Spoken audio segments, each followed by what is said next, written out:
పెట్టాలి దీపం. కానీ కార్తీక పౌర్ణమి నాడు దీపం వెలిగిస్తే వెలిగించి వెళ్ళిపోకూడదు. కొవ్వొత్తితో అస్సలు వెలిగించకూడదు దీపాన్ని. ఎందుకంటే అది చచ్చిపోయిన జంతువు యొక్క కొవ్వుతో తయారు చేయబడుతుంది. వెంటనే ఆ దీపం అపవిత్రం అవుతుంది.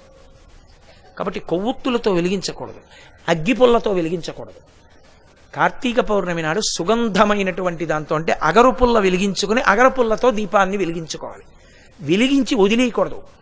దాంట్లోకి వెంటనే అక్షతలు తీసుకుని చేత్తో పట్టుకుని దామోదరమావాహయామి అని కానీ త్రయంబకమావాహయామి అని కానీ రెండు మాటలలో ఏదో ఒకటి చెప్పాలి.